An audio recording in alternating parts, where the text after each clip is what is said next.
Chelsea 2, Bournemouth 2. It's another draw at Stamford Bridge, and it's basically 3 draws and 2 defeats in the last 5. So very subpar in every sense of the word, and frankly, it's now getting a little bit concerning.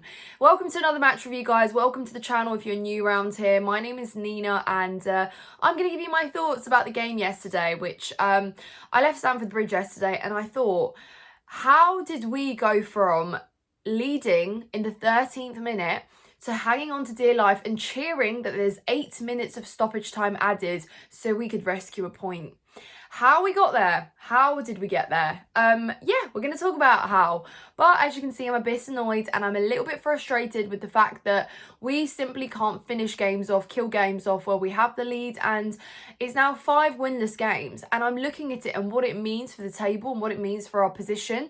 And it could very well be quite bad for us. I don't think it's an overreaction, because if you look at the table, we've been in top 4. Okay, it seems kind of comfortable, but now that we've got teams like Newcastle, who literally play tonight and can go above us, probably will, because they've not lost in I don't know how many games. I think they've won like 8 games on the bounce, so that's also a bit of a concerning one. And you look at Bournemouth, a team who entered this game unbeaten as well in 9. So the fact that Chelsea just couldn't afford to lose this one and then was trying to salvage a point in injury time is not great. Not a good look. At home as well. So very, very disappointed, guys, with that one. I'll get into my thoughts. As always, please hit the like button on the video. Subscribe if you're new and you enjoy the video. And as always, let me know your thoughts in the comments down below. I am noticing that you guys are getting really increasingly progressively annoyed as every game goes, and I can't blame you, because there are certain things that you kind of expect a reaction from the manager, from the players, and you say, okay, in the next game maybe that's going to be evident, and it's really not, because you see kind of the similar problems, and there just seems to be this kind of uncertainty regarding what to do next when things are going wrong. So really, really poor from us overall. We set up okay. I think, there was not that many surprises really in the lineup. We didn't think we'd have that much change from previous Premier League lineups. Obviously, Lavia's back in.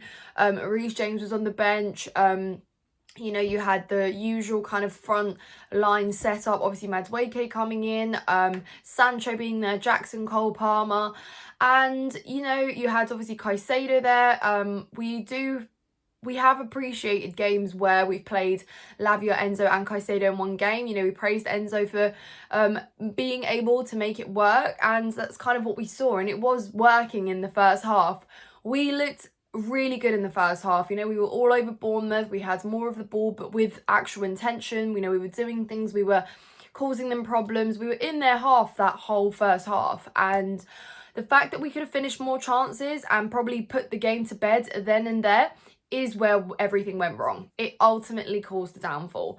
You had opportunities there to finish, and I always say 1-0 is such a vulnerable lead to have, and yeah, obviously, but it's even more vulnerable when in previous games you have seen, like the Fulham one, because you can kind of really compare these two.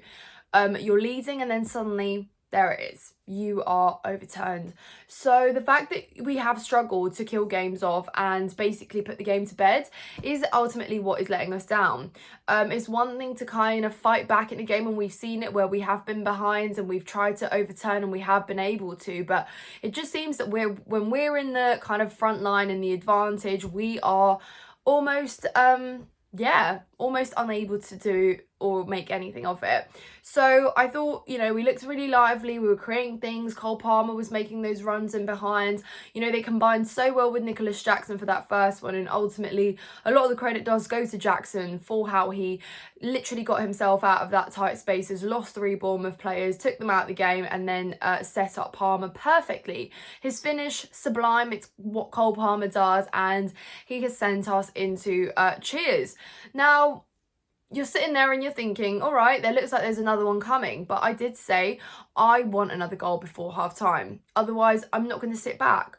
Bournemouth are a great side, and they did show us that in the second half, because they emerged from half time with everything to play for. It looked like they were seeing red on the pitch. Literally, they were going man for man, every single duel, pressing high. They were taking every ball and literally running up, causing us all sorts of issues, and they played with so much hunger, so much motivation to get something out of that game. And I just think there was such a disparity in the mentality in the second half between us and Bournemouth, because did we look comfortable? Did we think we were comfortable? I'm not too sure, but there was just such an evident kind of margin there between how much we wanted to win that game versus how much Bournemouth wanted to win that game. They saw our weaknesses, where we were kind of being slow on the ball, where we were taking too long to think, where we were misplacing passes and just almost looked lethargic in our play at times. What are you exhausted from? What are you tired from? Huh? I'm not too sure. It's almost like Bournemouth let us play our game in that first half and then just came out in the second half and were like, right, it is kill time. Because really that's what it looked like. There was such a big drop off in our mentality there in the second half. And yes, okay, the penalty, it was a penalty. They were given the penalty. Caicedo gives one away, and you're thinking, well, there it is. There's the equaliser. And you know, it's 1-0, and there is everything to play for, and it almost looks like that ignited Bournemouth even more.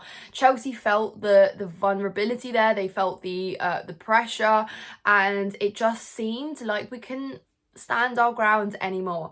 So Bournemouth again had a lot more of the ball, causing us issues. They were very physical, and I just saw this absolute kind of I can't describe it, but that performance from them in the second half was just, yeah, for a neutral watching that game, it was very entertaining. It wasn't for me as a Chelsea fan in the stands who was just sat there shaking my head at a lot of what was going on in the second half.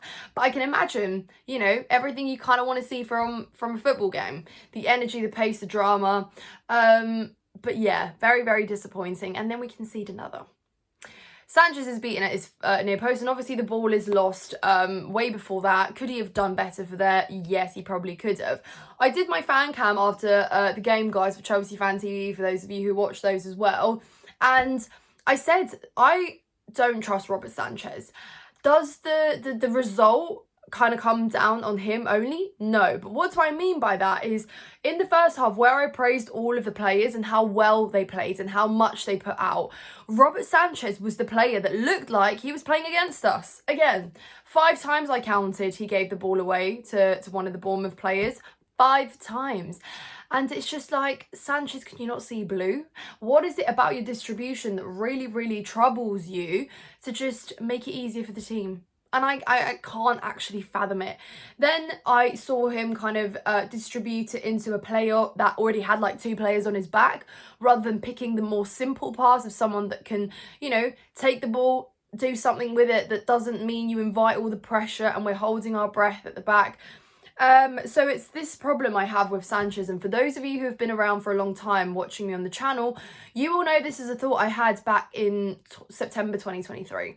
I never trusted Jackson when he walked through that. Sorry, not Jackson. Why did I say Jackson though? We'll talk about him in a bit.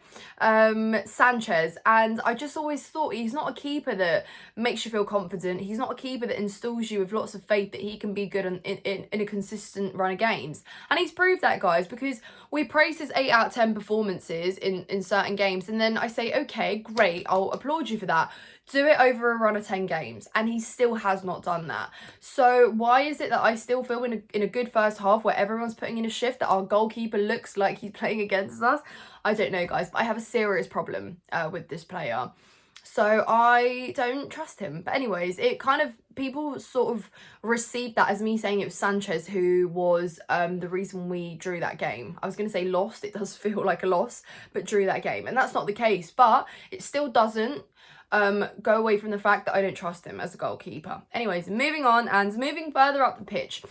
Let's talk about the second half. So we concede, it's 2-1. And now how we have, again, bottled a 1-0 lead, and we find ourselves in this position where we're trying to get an equaliser. Even though this was a must-win 3-point game. Now, we're looking at Enzo Maresca. I'm looking at the touchline. I'm looking at who's warming up. I'm looking at who's, you know, taking their bib off, ready to come on. And that's still not happening. And then when it does, okay, Reece James comes in. And I'm thinking, great, lovely to have you on the pitch, but you've taken off a like for like. We look like we need some sort of attacking player there. So why the order of the substitutes was that we had, you know, a defender come on before an attacking player. I'm not too sure. And it's not exactly like, you know, you had a defender there that looked like he's another yellow away from getting sent off or he's dropping an awful performance. No, it wasn't really anything like that. Don't get me wrong, I love the fact that we had Reece James there on the pitch, but I needed somebody else to come on. And when eventually the players, Neto and Felix, when they did come on, I almost think you left it a little bit too late once again. So here we are, it's a bit of a consistent pattern here. I'm sounding like a parrot saying that substitutes need to happen a little bit earlier than they are.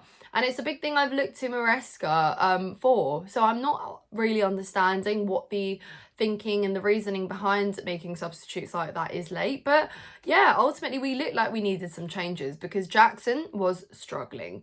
Again, all the credit goes to him for that assist, set up the goal perfectly, and he does the hard work. But I almost feel like, guys, he does the hard work of maybe a player that should be behind him. What do I mean by that? He kind of plays like someone who could be behind a striker or is better out wide, perhaps on the left, because he can carry the ball from deep, he can set you up well, you know.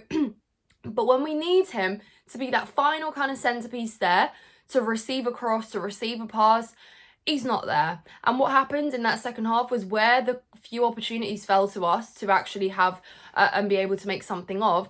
Jackson was not, his work and his contribution just wasn't enough, because he'd take the shot because there would be nobody there for him to actually pass into. Well, yeah, obviously, because you're meant to be in there, right? And I've said this about Jackson too many times, where he strikes me as a player who maybe is more suited in a deeper role or out wide or something, but that's not what we brought him in for. We brought him in to be our centre forwards and our out and out number 9. So what I said at the start of the season, that I wish we'd brought in a striker, it still stands, guys. It still stands. So yeah, disappointed with Nico for the fact that I think he could have done more. And I look back on him now, guys, and I've had this realisation about Nicholas Jackson, is that many games, and I think he had a really good stat about this, that he scored the most goals first in the Premier League or something, as in like he gets the openers quite early on in the game. But I can't remember the last time he got you a winner or he got you a goal that was decisive for the game. And I think that's what separates someone who you can look to as your, you know, your reliable striker that can pull something out when you need it late, up against one that is still very much work in progress, perhaps has his inconsistencies, is a good striker and a good footballer, but maybe isn't quite there yet in terms of what you need him to be. And I think that's where we fell short, with the fact that we didn't buy another striker. So I'm going to end it on that, guys, and I'll open the floor to you guys. Let me know how you feel about that game. I walked away disappointed. I didn't even talk about the equaliser. This is how bad, guys. But Reece James' equaliser, it was a great moment, and I think I read somewhere that he hadn't scored in 885 days, which is quite amazing. But Reece James gets his moment. He steps up. It's a good free kick, guys, but I'm so sorry to say this, and I have to be honest here, I didn't celebrate as much as I would have if that was, you know, a goal that was our winner, or as it should have been our winner. We never should have been in the position where Reece James is rescuing a point for us when we're taking a lead in the 13th minute. That's where I'm coming from with the fact that it was a half-hearted celebration. Loved it, great. Obviously, I'd rather a point than nothing, but still, my expectations are bigger here, right? And that game shouldn't have gone that way. But nevertheless, let's end it on a positive, I guess. Reece James, lovely moment, very well deserved, happy for him. And yeah, after spending so much time injured and, you know, in and out of whether it's surgery or medical rehab, I just think that I'm happy for him. He deserves his moment, and fair enough. So I guess there we go, there's a positive for you. Rescues a point. And now we move into Wolves. Guys, next week, another home game. Stamford Bridge did feel quite flat yesterday, I must say. Not great. We should be doing more, and I don't know, is Monday night really going to be a lot more electric than that? I'm not too sure. But yeah, hopefully better, because guys, we really need these points, and we've said that now every single game, and it's the 6th one now we're looking to where we're saying we need a reaction, we need something to happen. So yeah, that's that. Hope you've enjoyed, guys. If you have, then please hit the like button. Subscribe to the channel if you are new around here and you're not. Let me know your thoughts in the comments down below, guys. I look forward to reading them. Take care of yourselves, and I'll see you in the next one. Up the Chels.